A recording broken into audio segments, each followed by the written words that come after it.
Ako ny fiarovam-pirenena. Fandarana manokana ho an'ny ministeran'ny fiarovam-pirenena. Ako ny fiarovam-pirenena.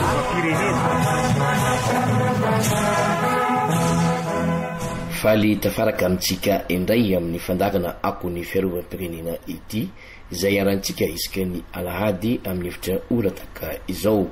Koa miaraba antsika rehetra ary asaina mpanajana iaino hatramin'ny farany. Ako ny fiarovam-pirenena.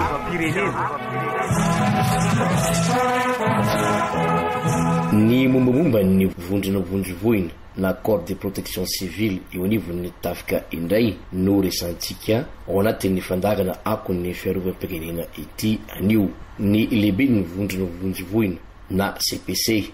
ny colonel Andremitatso Samuel ny Onja Christian sy ny commandeny Olafa Evitra ny vondrovoina na UPC Brigadier Thomasina, ny capitaine Andriamapandry Josephiak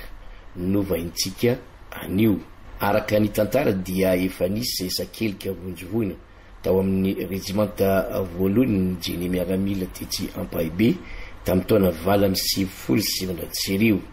Fa tamin'ny 13 Novambra 2024 no niforona sady nitondra ny sainany manokana voalohany ny regimenta ny vondrona vondrovoina na régiment de protection civile tany amin'ny tompamagana Arivonimamo no nametrana azy tamin'izany. Rehefa natsangana ny fibekona ny herin'ny fampandrosoana ny confort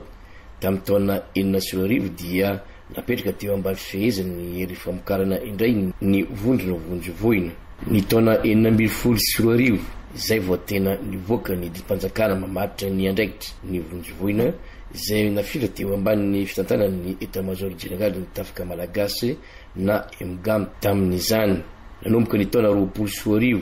dia napetraka eo ambany fehezany état-major ny tafika tanety ny CPC izay tsy aivona fa nisy ny fanitsin-drafitra teo anivon'ny tafika natsangana ny atao hoe brigade d'appui et spécialisé. Ka ao anatin'io brigade io ny misy ny vondrona vondrovoina miaraka amin'ny bataillon Jeny miaramila Manjakandriry sy ny bataillon médical Ampahibé. Ny vondrona vondrovoina dia manana ny targeta, fitsipika, herim-po, fahombiazana. Inona ny mampiavaka ny vondrona vondrovoina na CPC sy ny sampana mpamondrovoina na sapeur pompier? Manazava ny commande ny vondrona vondrovoina na corps de protection civile Ivato ny colonel Andremitatso Samuel ny Onja Christian. Vondrona vondrovoina dia manana olafy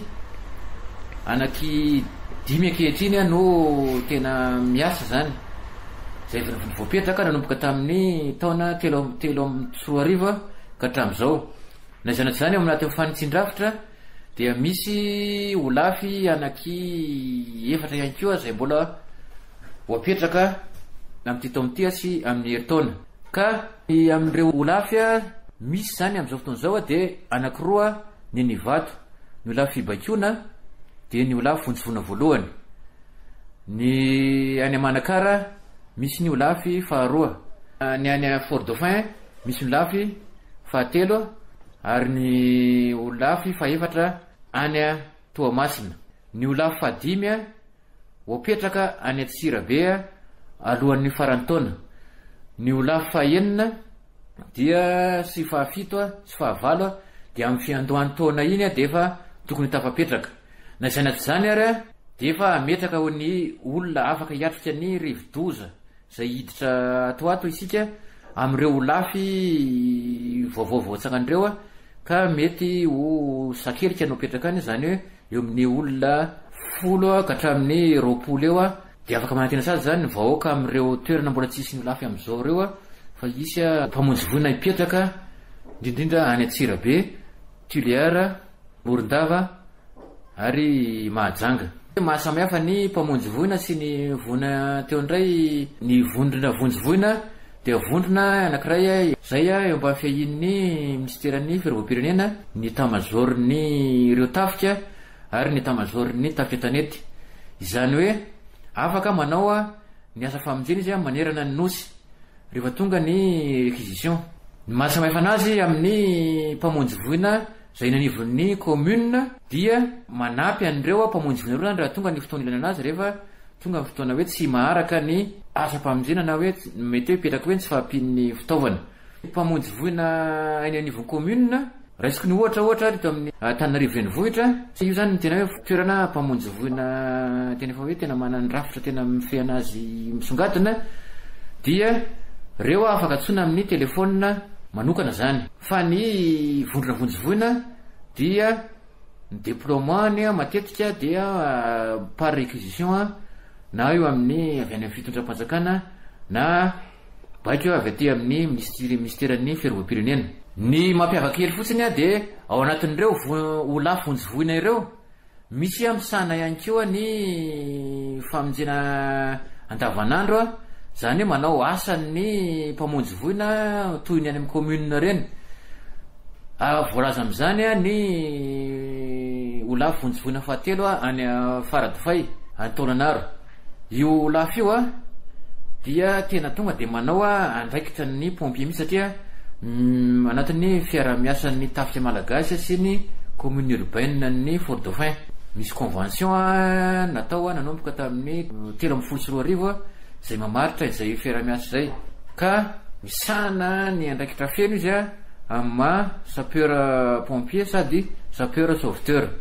misy fanarana ihany koa teo anivon'ny état-major-n'ireo tafika sy ny birao national mpandrindra sy misahana ny loza eto Madagasikara na ny BNGRC io zany dia fiara-miasa izay mamaritra ny hoe ny vondrona vonjy voina dia toy ny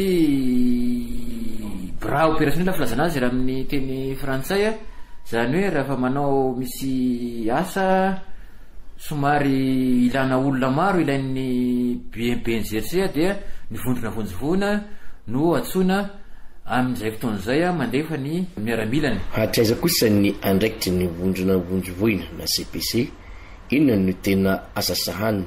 manazava ny lehibe ny CPC Ivato ny colonel Andriamitatso Samuel ny Onja Christian zany hoe vondro tafika natao hanomana ireo miaramila izay nofanina manokana hiatrika ny voina isan-karazany miseo tafiditra anatin'izany ny famonjenan'ny olona tradoza famonjenan'ny olona mety eo tratra katerena ataontsika ny fiteny matetika hoe sauvetage et déblaiement ohatra amin'ny trano mirodana na tany miotsaka io ihany koa ny famonjenan'ny olona na fanasorana ny olona amin'ny resaka loza ara-tsimika na nataon'olombelona io ihany koa ny ady amin'ny haitrano raha tonga ny loza ohatra lazatsika hoe rivo-doza natondra-drano dia ilaina koa izy mana fitaovana momba izany ny vondrona vonjy voina eo ihany koa ny mety fotoana mifahatapahany hazo isan-karazany rehefa tonga ny rivo-doza dia mety ho tapaka ny lalana na mety koa miotsaka ny tany dia mandray anjara mavitrika amin'ny dégagement na axe vito amin'ny antsona anazy zany fahafahan'ny olona mivezivezy eo ihany koa rehefa tonga ny fahamaron'ny traboina zany dia mandray anjara izy fametrahana ny site d'hébergement filazantsika amin'ny teny frantsay na hoe fampiatranona n'le olona reo amin'ny toerana zay mety tsy ho tratran'ny rano na lavitry ny toerana mety misy ny tandinin-doza akoatran'izay ihany koa dia manjay amin'ray raha mavitsika amin'ny resaka afo dorotanety ady amin'ireny afo reny dorotanety sy ny doro ala eo ihany koa ny ady amin'ny fampirorona raha ohatra ka sanatria misy an'ireny resaka fampiasana bomba ny filatsika azy reny ka mety ahafaty olona maro ny fitrangany amin'le olona tsy mataotody dia manana fitaovana hoentina analana na anapotehana izany ny vondrona vonjy voina eo ihany koa fandraisana anjara amin'ireo valana retina isan-karazany zay niseto tamin'ny firenena dia nandray anjara madivitika tamin'ireny ny vondrona vonjy voina toy ny Covid-19 ny peste nisy zany ny choléra tany amin'ny 2015 tany dia nandray anjara ny vondrona vonjy voina dia mandray anjara ihany koa amin'ny fizarana ny fanampiana mpiara-miasa amin'ireo mpiara-monatoka amin'ny resaka raisina manokana amin'izany ohatra ny BNGRC ny mpiara-monatoka irasam-pirenena mandray anjara amin'ny fanampianan'izy ireny ny vondrona vonjy voina amin'ny fizarana na agenisement moa zany na hoe fitondran'ireny amin'ny toerana amin'ireo olona mila izany iazana ny anaparitana ny corps de protection civile manerana ny nosy efa misy olona fahevitra vonjy voina ao barikadimy Tomasina satria lalana idirina na ivoan'ny rivo-doza matetika ny fatra atsinanana iny sady be orinasa mampiasa akora simika anisan'ny malofana vata miaramila hiatrika izany ny olona fahefitra ny vonjovoina miara-miasa amin'ny centre d'instruction et d'intervention spécialisé barikadimy Toamasina. Manazava ny lehibe ny olona fahefitra ny vonjovoina ao barikadimy Toamasina ny kapitaine Andriamapandry José Fiaka. Rahantsika malala fa ny faritra Atsinanana dia maro orinasa izay mikirakira ireo akora simika. Misy ihany koa zany fampihofanana zay ahoana ny fiatriany ndreo miaramila atsika rehefa tonga marina fikarian'ny entona simika ary ihany koa ny fiakaran-drano be famonjena an'ireny olona anaty rano. Ny iny andarana moa zany rahantsika malala mety misy ny fatapahany hazo ka manakatsakana ny lalana dia misy zany ny fanalana ireny hazo ireny mba hiverenan'ireny ny fampandehanany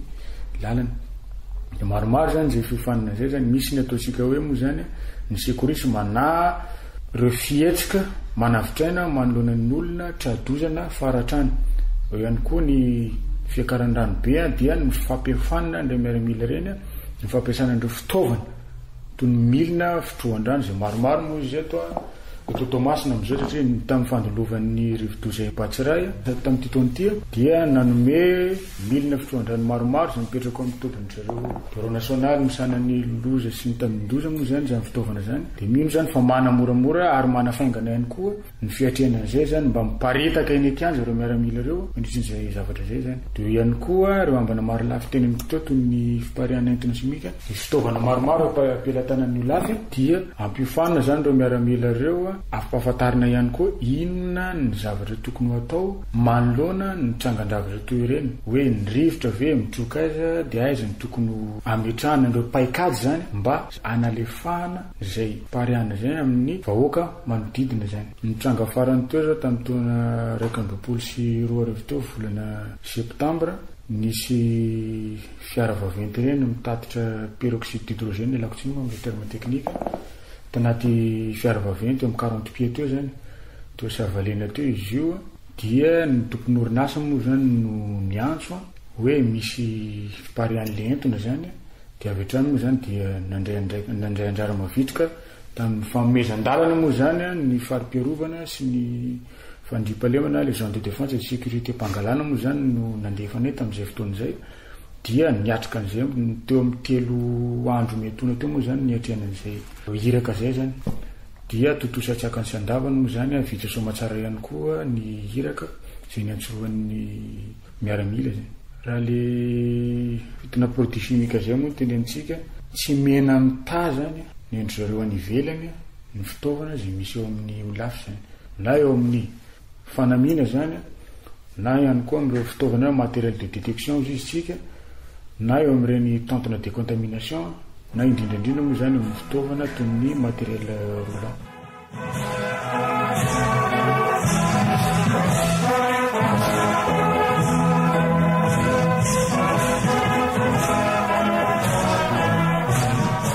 Izay ihany koa no mamarina ny fandaharantsika androany nisaotranareo ny eno hatramin'ny farany amin'ny herina ny otozo indray beloato. Ako ny fiarovam-pirenena fandarana manokana ho an'ny ministera ny fiarovam-pirenena. Ako ny fiarovam-pirenena